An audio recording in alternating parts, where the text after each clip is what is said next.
आज हम लोग अध्ययन करते हैं जो टीचर सेंट्रिक मैंने आपको कल बताया था कि शिक्षक केंद्रित क्या है और शिक्षक केंद्रित की विशेषताएं क्या होती हैं। तो आज हम जानते हैं जो टीचर सेंट्रिक होता है उसमें कौन कौन सी विधियां हम अपनाते हैं।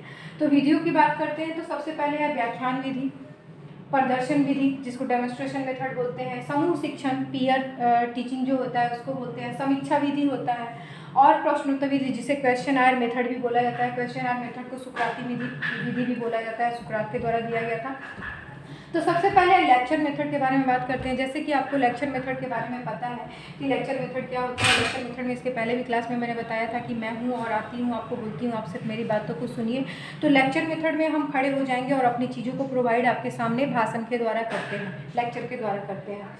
तो इसमें जो होता है ज्ञानात्मक व भावात्मक जो उद्देश्य होता है, ज्ञानात्मक व भावात्मक उद्देश्यों की प्राप्ति व्याख्यान विधि द्वारा की जाती है। जो भी कॉग्निटिव होता है या नॉलेज हमको देना है, इफेक्टिव और कॉग्निटिव नॉलेज आपको प्रोवाइड करना है, जो मुझे सिखाना है वो मैं क्या करूँगी, लेक्चर मेथड के द्वारा सिखाऊंगी। कहीं ना कहीं ये हमारा जो लेक्चर मेथड है वो आइडियलिज्म को फॉलो करता है, आदर्शवाद पर आधारित है। ये बहुत इंपॉर्टेंट है, क्वेश्चन कभी कभी देता है कि व्याख्यान विधि का कॉन्सेप्ट कहाँ से लिया गया है, तो हम कंफ्यूज हो जाते हैं, एंशिएंट देते हैं, जबकि एंशिएंट नहीं होगा, ये हमारा होगा आइडियलिज्म को फॉलो करता है, तो आदर्शवाद होगा।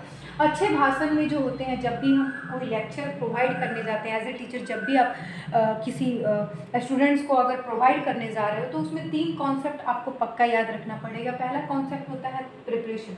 अब मुझे आपको पढ़ाना है, मैं लेक्चर मेथड से पढ़ा रही हूँ, तो मैंने सबसे पहले प्रिपरेशन किया ना कि मुझे आपको क्या पढ़ाना है। उसके बाद मैंने बोर्ड पे लिखा, प्रस्तुतिकरण किया और आपके सामने लाया, ठीक है। आपके सामने लाकर मैं ये प्रस्तुत कर रही हूँ, आप इसे देख रहे हो और समझ रहे हो। देन व्यक्तित्व, मैं अगर सिर्फ क्या करती, इसको ला के रख देती और बोलती नहीं, तो मेरी बातों को अगर आप नहीं समझ पाते तो ये आपको समझ में नहीं आता। तो ये व्यक्तित्व भी प्रभावित करता है, मेरी पर्सनालिटी में है कि मैं इन सारी चीज़ों को बहुत क्लियर कॉन्सेप्ट में आपके सामने रखूँगी तो आपको समझ में आएगा, अगर नहीं रखूँगी तो नहीं समझ में आएगा। तो ये 3 चीज़ें काफ़ी इंपॉर्टेंट होती है। एक होता है प्रिपरेशन, देन प्रेजेंटेशन जो प्रस्तुत किया जाता है, और साथ ही साथ व्यक्तित्व, टीचर का व्यक्तित्व भी बहुत ज़्यादा मायने रखता है। तो किसी भी अच्छे भाषण में 3 कॉन्सेप्ट याद रखिएगा कि जो भी लेक्चर मेथड होता है इसमें 3 कॉन्सेप्ट बहुत इंपॉर्टेंट होते हैं। उसके बाद हम इसका लाभ जानते हैं, जो भी हमारी उद्देश्य होती है उसकी प्राप्ति काफ़ी अच्छे से हो जाती है। मैंने आपको कोई पार्ट पढ़ाया या कोई चैप्टर पढ़ाया तो तुरंत समाप्त हो जाता है, स्पष्टीकरण हो जाता है, मितव्ययी है, इसमें ज़्यादा खर्च की किसी तरह की नहीं प्राप्ति होती है, एक ही समय में बहुत सारे स्टूडेंट्स को पढ़ाया जा सकता है लेक्चर मेथड से। देन है पाठ्यक्रम समाप्ति की बात इसमें होती है कि जो पाठ्यक्रम समाप्ति होती है बहुत आसानी से अच्छे से हो जाती है।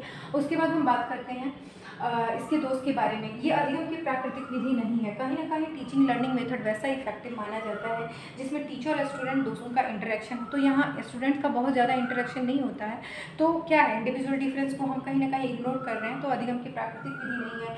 ये शिक्षण केंद्रित है, अर्थात केवल टीचिंग पे फोकस किया जाता है।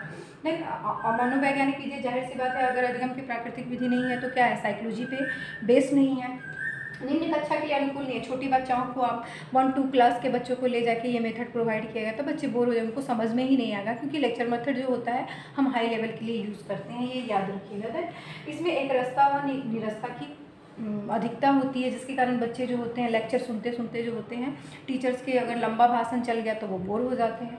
देन हम दूसरी विधि में आते हैं, प्रदर्शन विधि पे। प्रदर्शन विधि से 2 चीज़ याद रखिएगा, एक तो आपका सी, हियर और लर्न, मतलब कि सुनो, जो भी नहीं, देखो सुनो और सीखो, देखो सुनो और सीखो के सिद्धांत पे प्रदर्शन विधि काम करता है। इसमें जो टीचर जो होता है, जो भी आपको पढ़ाना होता है, मान लीजिए मुझे आपको स्केल के बारे में पढ़ाना है तो मैं आपको स्केल दिखाऊंगी, देखिए ये स्केल है, स्केल में इंच ऐसे होता है, इसमें इधर सेंटीमीटर है और इधर इंच दिया हुआ है। तो अगर मैं दिखाते हुए आपको पढ़ाऊंगी तो ये काफ़ी एक्टिव रहेगा, इसमें आप भी एक्टिव रहोगे और मैं भी एक्टिव रहूँगी, और दोनों जो होता है इफेक्टिव मेथड हो जाता है। तो डेमोन्स्ट्रेशन मेथड में जो भी हम आपको पढ़ाना है, हमने दिखाया, आपने सुना और साथ ही साथ आपने सीखा कि इसको हम स्केल बोलते हैं। तो इसमें ये तीनों सिद्धांत पे काम करता है। इसमें शिक्षक और शिक्षार्थी दोनों सक्रिय होते हैं। याद रखिएगा कि इसमें चीज़ों को दिखाते हुए हम व्याख्यान देते हैं, मतलब लेक्चर देते हैं। विशेषताएं छोटी कक्षा के लिए उपयुक्त है। अगर मान लीजिए बहुत बड़ी कक्षा है, 100 स्टूडेंट है, तो वहाँ हम बहुत सारी चीज़ों को दिखाएंगे तो क्या बच्चे जो होते हैं कन्फ्यूज हो जाएंगे, या कुछ बच्चों को समझ में आएगा, कुछ बच्चों को समझ में नहीं आएगा, तो छोटी कक्षा के लिए उपयुक्त होता है।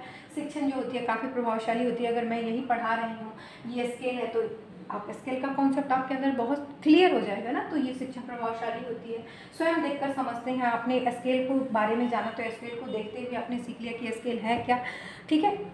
उपयुक्त विधि मानी जाती है काफ़ी, ठीक है, क्योंकि इसमें हम कहीं ना कहीं तीनों सेंस ऑर्गन का अपना यूटिलाइजेशन कर रहे हैं। दोस्त क्या है, विद्यार्थियों को करने का अवसर नहीं मिलता है। अगर मैं पढ़ा रही हूँ, जो भी प्रयोग कर रही हूँ, तो उसमें मैंने आपको शामिल नहीं किया है, मैं सिर्फ यहीं से दिखा दिखा के पढ़ा दे रही हूँ, ये ऐसा है वैसा है, ठीक है। उसके बाद महंगी विधि है। अब जो भी हमको मान लीजिए डेमोस्ट्रेशन मेथड से हमको पढ़ाना है, तो जो भी चैप्टर पढ़ाना है उससे रिलेटेड हमको मटेरियल कलेक्ट करना पड़ेगा, फिर आपके सामने लाना पड़ेगा, फिर डेमोस्ट्रेशन करना पड़ेगा, फिर पढ़ाना पड़ेगा। तो महंगी विधि भी है और समय भी बहुत ज़्यादा लगेगा, ठीक है। कल्पना और तर्कशक्ति का विकास नहीं होगा। जो भी हमने सिखाया हम ही ने अपने यहाँ पर खड़े खड़े आपको सब बता दिया, आपको बहुत ज़्यादा इन्वॉल्व नहीं किया, तो आपका जो मेमोरी लेवल है वो बहुत ज़्यादा नहीं होगा। मौलिकता और सृजनात्मकता का विकास नहीं होगा, क्योंकि मौलिकता की बात होती है कि जो भी आप बेसिक नॉलेज आपको प्राप्त नहीं हो पाएगी। साथ ही साथ क्रिएटिविटी, आपकी जो क्रिएटिविटी, स्टूडेंट की क्रिएटिविटी इसमें सक्सेस नहीं होती है। तो आज हमने जाना कि जो शिक्षक केंद्रित में जो प्रमुख विधि है उसमें व्याख्यान विधि और प्रदर्शन विधि के बारे में जाना। इसके बाद हम इसके नेक्स्ट टॉपिक को समझेंगे। आई थिंक आपको ये सब समझ में आ गया होगा, बहुत ईजी है। याद रखिएगा कि ये आदर्शवादी कुछ मेन पॉइंट है, यहाँ आदर्शवादी के द्वारा प्रतिपादित है। इसमें 3 कॉन्सेप्ट काम करते हैं और इसमें सी, हियर और लर्न पक्का याद रखिएगा। इसी के साथ ही समाप्त होता है। Thank you so much.